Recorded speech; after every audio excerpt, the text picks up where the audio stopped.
Hey guys, it's Preston again. I hope everyone is doing well. And if you're new to the channel, I just want to be the first to welcome you. It's good to have everyone here. So I have a very special video for you guys today, or tonight, depending on when you're listening. I don't want to be too quick to reveal what's in the box. So we're going to start by slowly opening it. And first thing is a braided USB-C cable. So what could it be? What could it be? So just putting that aside for a second, and time for the big reveal. Let me just get this foam out of the way. Actually, that does make quite a nice sound. A little bit more intense than some of my other videos. But there we can start to see what looks like the casing of a mechanical keyboard. So I know I did a video recently about a keyboard that I had purchased for home, but lately I've really been getting into mechanical keyboards specifically, and I tend to really go for it when I get into new things, so I thought I would build my own for work, and it is the ID80. So I've been doing a lot of research lately, and this seems to be a very good beginner mechanical keyboard to get into. So this is what the front of the keyboard looks like without switches or keycaps, and the entire casing except for the circuit board is made out of aluminum, which you can hear right now. And I'm going to just tap a little bit too. This is an ASMR video after all. I hope you guys don't mind. I did open this up previously to put the rubber feet on, just so it's a little bit quieter when I'm putting it down on the table. So one of the big advantages of this keyboard is it's hot swappable, which means that you can change out the key switches much easier than a normal mechanical keyboard.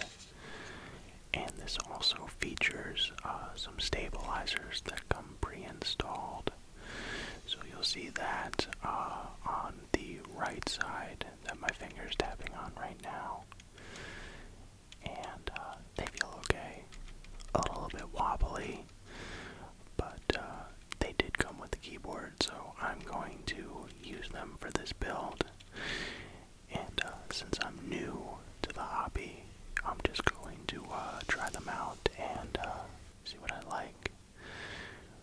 But before I do, these are the switches that I'll be installing. They're from Bolsa Supply, as you can see on their logo there. And they sent this out in a really nice plastic bag that I hope you'll agree sounds actually very nice to listen to as well. And these are their tropical mechanical keyboard switches. So if I remember correctly, the actuation force is 63.5 grams, I want to say. So they're fairly light. And I won't say that I just got them for the color, but they do feature kind of a nice aesthetic look. And when you're doing everything custom, it is nice to be able to be that specific about things that you want.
it's just a nice, smooth, and even experience. I briefly considered getting more of the clicky type switches, but they're just so loud, and I think the linear switches are more for me.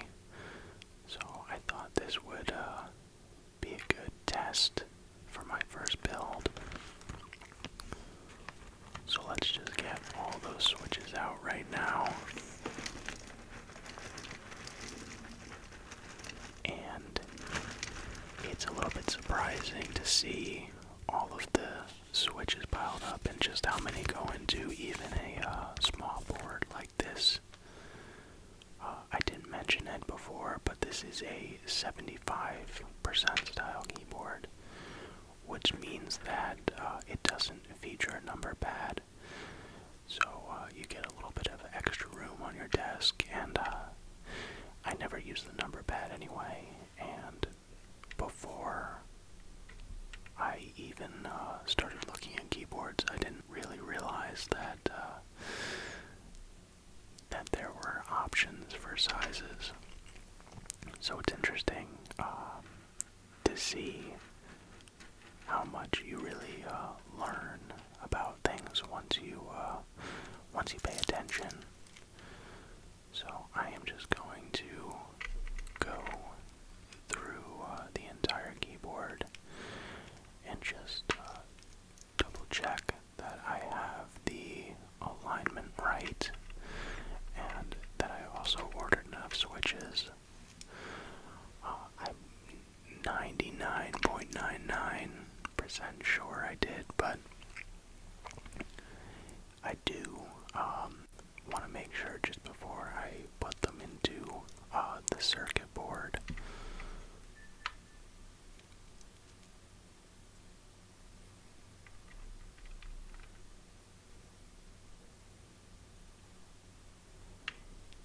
So what I am doing now is this switch features a 5-pin connector.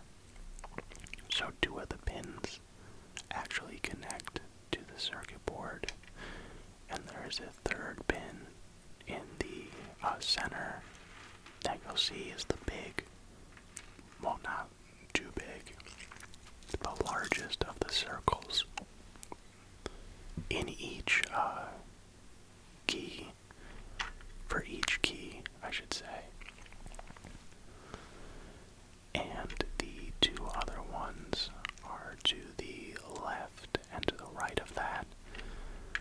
And 5-pin switches are more helpful for staying in place for a hot swappable mechanical keyboard like this. If you're soldering them into place, don't mind me as I just drop one there, a little bit clumsy. But like I was saying before, there is a 5-pin style switch, which this one is, and there is a 3-pin one as well, which removes the other 2 smaller pins. And if you're installing them on a circuit board where you have to solder your switches in place, you actually have to clip those, which is quite annoying. So just, not that I can't solder, but I think this is going to be more my speed and just allow me to see what kind of switches I like and maybe sort of guide me as I zero in on my perfect keyboard.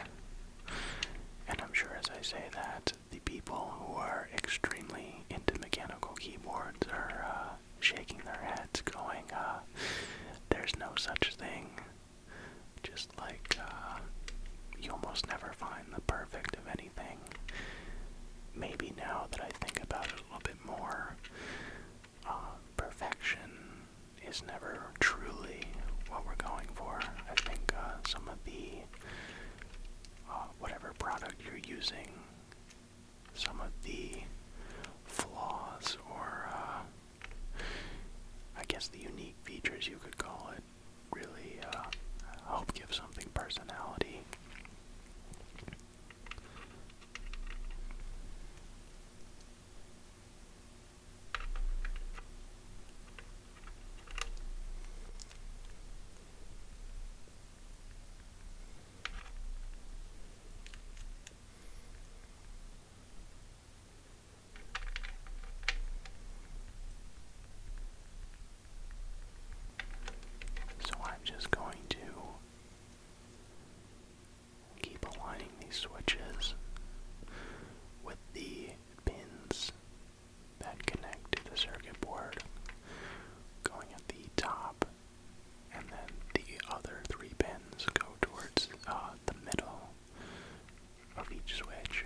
edges of each switch don't give you much surface.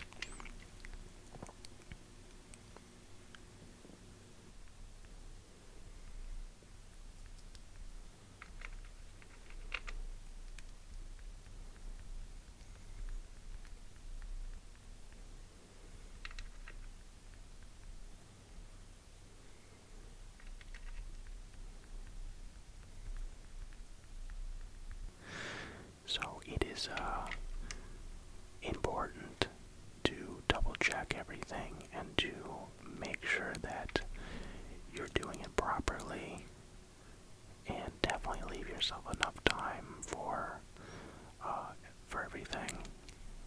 You definitely don't want to be building things like this in a hurry, and that is doubly true if you have to solder your switches in place, but we won't be dealing with that here. Almost finally done. A couple more switches. So I believe, if I remember correctly, this takes 80 switches for the keyboard, and I ordered 90. Usually key switches are sold in packs of 10 for the more premium ones, although it really depends on the manufacturer. I've also seen different manufacturers sell them in packs of 25 and 120. If you have maybe a huge keyboard or multiple smaller keyboards and you really like a switch, it does make sense to order in bulk. But I'm trying to find the switches that I really like, so I've actually ordered 2 more. The glorious purples and the blacks as well, and those are a little bit heavier, and they don't feel quite as nice, so I am going to start with these and see what I like, and maybe go with a different switch in the future.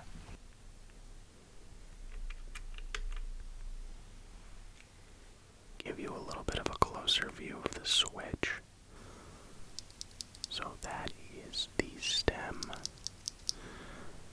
and let me turn it to the back side so you guys can get a better view of all the pins.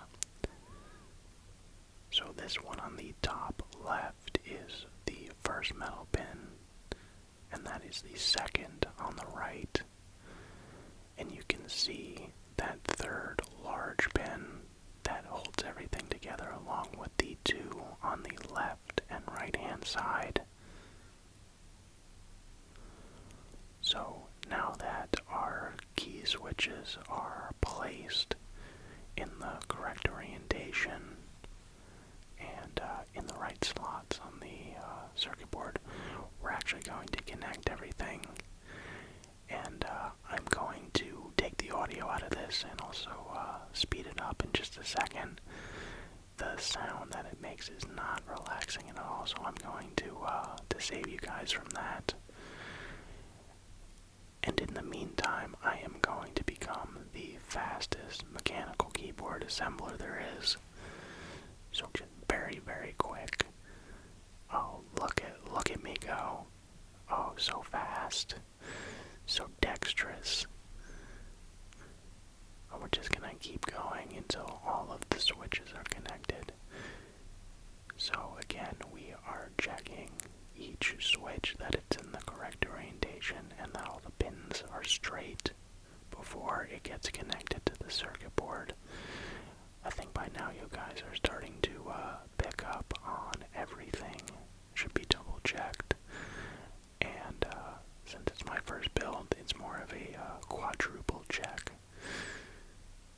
So just everything is fitting nicely in place. Maybe too nice, in fact. So that is going to do it for the connection of the switches, and everything should be in place to receive the keycaps. We're going to get into that in just a second, but a little bit of ping from the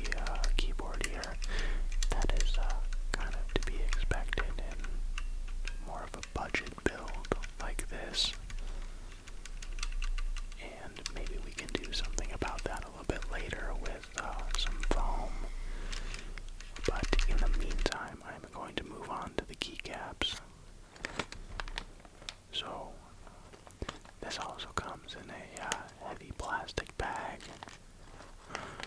with a little bit of a different sound profile. And these are all of our keycaps that we're going to need.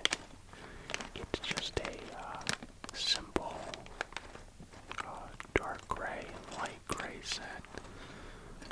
Fairly inexpensive, so I'm not exactly sure what I like in keycaps yet, so keeping it a little bit on the cheaper side. And also it is going to be for work, so I don't want to necessarily go with something crazy. Well, I guess I could. That's maybe not the best reason, but I do want to keep it somewhat professional. These sets also come in a couple different sizes, and it's possible to customize which keys are bound on this keyboard. So I'm going to keep it a pretty standard layout, but this keycap set can actually cover a full-size board. So I can have the capability to use some other keycaps and make them specific keys. So I'm not too sure about the customization yet, but I'm just going to try to open this bag. I don't know why I'm having such trouble. So those are keycaps right there.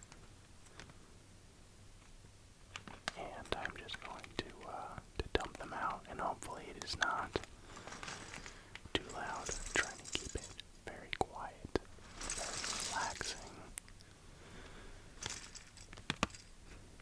So that is all our keycaps out of the way.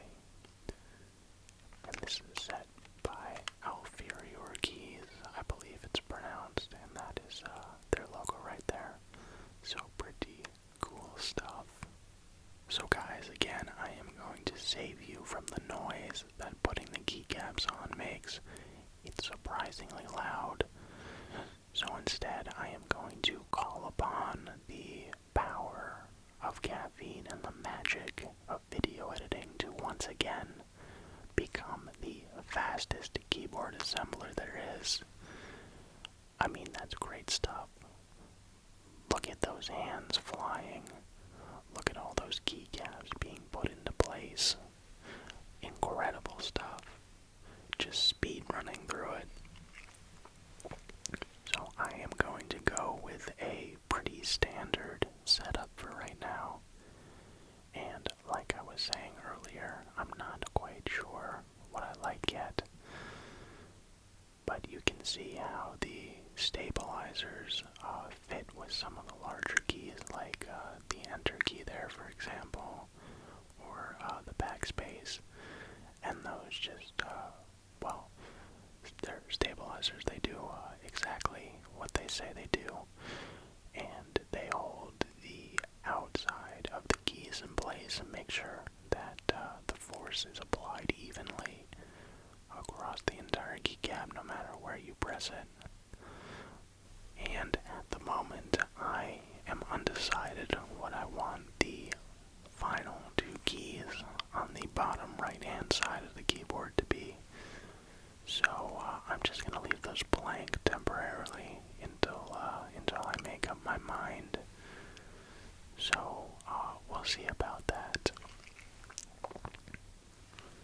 And in the meantime, I am going to take this keyboard, get it connected to my computer, and make sure it's programmed correctly, and hopefully bring it into work with me on Monday, which is tomorrow actually. I think you guys figured it out by now, but I usually do record on the weekends, only just because it's easier and I have more time. So I hope you guys enjoyed, and if you did, please do consider hitting that like or subscribe button, especially if you made it this far. I really do appreciate it, and I will see you guys in the next video very, very soon. Good night.